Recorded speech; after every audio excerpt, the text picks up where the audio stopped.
Pada sebuah desa yang terisolasi oleh hutan lebat, terdapat sebuah rumah tua yang terabaikan.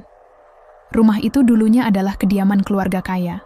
Namun setelah beberapa peristiwa misterius, pemiliknya menghilang tanpa jejak. Sejak itu, rumah itu berdiri kosong, hanya dihuni oleh bayangan-bayangan yang belum terungkap. Malam itu, Anya, seorang gadis muda yang baru saja pindah ke desa tersebut, bersama keluarganya, merasa tertarik dengan rumah itu.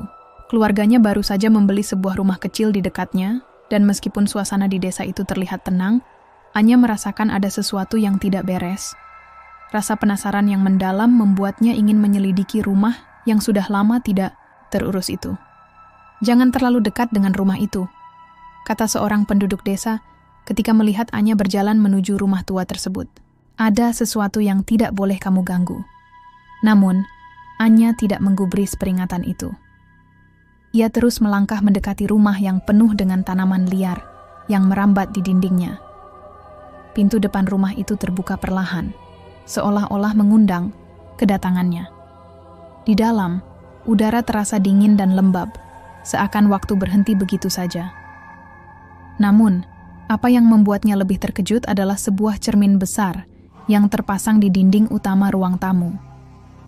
Cermin itu tampak aneh. Bingkai kayunya yang sangat tua dihiasi dengan ukiran-ukiran rumit yang seolah-olah menceritakan sebuah kisah. Cermin itu memantulkan wajah Anya, tetapi bayangannya tampak kabur, seolah ada sesuatu yang menghalangi pandangannya. Dalam refleksi itu, Anya melihat sesuatu yang bergerak di sudut cermin, meskipun ruang itu kosong. Tiba-tiba, sebuah suara lembut terdengar di telinganya. "Buka aku. Temukan rahasia kami." Dengan rasa takut yang mencekam, Anya berbalik dan berlari keluar dari rumah itu. Tetapi cermin itu terus memantulkan bayangan dirinya, seolah menatapnya dengan penuh misteri. Keesokan harinya, Anya merasa ada yang aneh. Dia merasa seolah-olah telah kehilangan sebagian waktunya. Ketika ia kembali ke rumah tua itu, kali ini ia membawa teman dekatnya, Tio, yang penasaran akan cerita yang ia dengar. Mereka memutuskan untuk menyelidiki lebih dalam, berusaha mencari tahu apa yang tersembunyi di balik cermin itu. Setelah membuka pintu yang kini lebih mudah didorong, mereka masuk lagi ke ruang tamu yang dingin. Cermin itu masih ada di tempat yang sama, tetapi kini ia tampak lebih besar, seolah-olah ruang di sekitarnya menyusut. Tio merasa aneh dengan suasana di sekitarnya. "Apakah kamu merasa ini normal?" tanya Tio dengan suara pelan, merasa tak nyaman dengan aura rumah itu. "Entahlah," jawab Anya. "Tapi aku merasa sepertinya ada yang harus kita temukan di sini." Mereka berdua mendekat ke cermin itu, dan dengan hati-hati mulai memeriksa ukiran yang ada di bingkai. Tiba-tiba, Tio menyentuh sebuah bagian bingkai yang terlihat agak berbeda, dan dengan suara keras, cermin itu bergerak perlahan. Suara gemuruh terdengar dari dalam dinding rumah tua itu, dan sebuah pintu tersembunyi muncul di balik cermin. Anya dan Tio saling berpandangan dengan rasa cemas. "Kita harus masuk," kata Anya dengan tekad. Tanpa menunggu lama, mereka membuka pintu tersebut dan memasuki sebuah ruangan tersembunyi yang sangat gelap. Ruangan itu tampak seperti sebuah ruang bawah tanah yang terabaikan, penuh dengan debu dan sarang laba-laba. Di tengah-tengah ruangan, ada sebuah altar kecil yang dipenuhi dengan lilin-lilin yang sudah hampir habis. Namun, yang paling mencolok adalah sebuah patung hitam yang terletak di pojok ruangan. Tampak seperti sosok manusia dengan wajah kosong yang dipahat dari batu gelap. Tio mendekat ke patung itu dan tanpa sengaja menyentuh salah satu bagiannya. Seketika, ruangan itu berubah. Lampu-lampu yang tadinya redup mulai menyala dengan terang benderang, memancarkan cahaya yang aneh. Patung itu mulai bergerak, dan dari dalam tubuhnya muncul suara berbisik yang semakin keras, seakan memanggil mereka. "Kenapa? Kalian membangunkanku?" Suara itu terdengar seperti dari ribuan bibir yang bersatu dalam satu suara serak. "Kalian akan jadi bagian dari kami selamanya."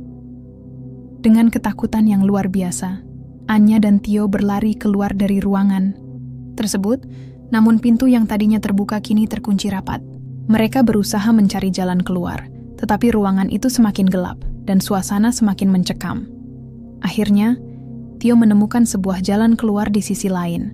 Namun ketika mereka berlari menuju pintu itu, sebuah bayangan gelap muncul di hadapan mereka. Itu adalah sosok yang mereka lihat dalam cermin, sosok yang seharusnya tidak ada di dunia nyata. Bayangan itu memandang mereka dengan tatapan kosong yang menakutkan, kemudian tiba-tiba menghilang ke dalam dinding. Seketika, keduanya terjatuh ke lantai, merasa seolah-olah dunia berputar sangat cepat. Mereka menyadari bahwa mereka terjebak dalam dimensi yang terhubung dengan cermin tersebut. Sebuah dunia yang penuh dengan roh-roh terperangkap yang tidak bisa pergi. "Ini bukan rumah kita lagi," kata Tio dengan suara gemetar. "Kita harus keluar sebelum terlambat." Namun, setiap kali mereka mencoba melarikan diri, cermin itu selalu menahan mereka, mengembalikan mereka ke dalam ruang yang sama dengan waktu yang terus terulang. Bagian 5. Pengorbanan Anya dan Tio mencoba segala cara untuk keluar, namun dunia di balik cermin itu semakin mengerikan. Mereka bertemu dengan sosok-sosok yang telah lama mati dan terperangkap dalam dimensi tersebut. Beberapa roh memperingatkan mereka bahwa hanya dengan mengorbankan jiwa seseorang, mereka dapat keluar. Keduanya berdiri di persimpangan jalan antara hidup dan mati, terjebak dalam dunia yang tidak mereka pahami. Akhirnya Tio memutuskan untuk mengorbankan dirinya agar Anya bisa kembali ke dunia nyata. Dengan langkah berat, Tio menghampiri cermin besar yang menjadi gerbang ke dunia mereka, dan dengan suara yang terakhir terdengar lemah, ia mengucapkan kata-kata yang penuh penyesalan. "Aku akan kembali sebagai bagian dari mereka." Anya kembali ke rumahnya, tetapi dia merasa ada sesuatu yang berbeda. Setiap kali dia melihat cermin, bayangan Tio akan muncul, mengingatkannya tentang pengorbanan yang dilakukan teman dekatnya. Cermin itu tetap ada, selalu memantulkan lebih banyak dari sekadar apa yang ada di dunia nyata. Dan di balik refleksi itu, Anya tahu bahwa ada banyak rahasia yang masih terkubur, menunggu untuk terungkap. Saat cermin itu hancur, dunia yang mereka kenal mulai bergeser. Semua yang ada di dalamnya berubah, tak lagi seperti yang mereka harapkan. Anya kini menyadari bahwa ia tidak hanya terperangkap dalam dimensi lain, tetapi juga dalam waktu yang terputus. Bayangan-bayangan yang ada dalam cermin itu tidak pernah benar-benar mati. Mereka hanya menunggu untuk kembali, menunggu untuk menggantikan kehidupan nyata. Anya, yang kini berdiri di antara kedua dunia, memahami bahwa ia telah mengorbankan terlalu banyak untuk bisa kembali ke dunia yang normal. Ia bukan lagi sekadar korban. Ia telah menjadi bagian dari mereka, bagian dari dunia yang terjebak dalam cermin. Dengan kesadaran itu, ia melihat Tio, yang kini hanya tinggal seberkas bayangan, semakin memudar ke dalam kegelapan. "Kita akan bertemu lagi," bisiknya, suara yang hampir hilang. "Kalian semua akan bertemu lagi. Hanya masalah waktu." Dan cermin itu, meskipun hancur, tetap ada, selalu ada. Menunggu untuk memanggil mereka yang berani menggali lebih dalam. Menunggu untuk mengambil lebih banyak jiwa, lebih banyak nyawa, lebih banyak pengorbanan.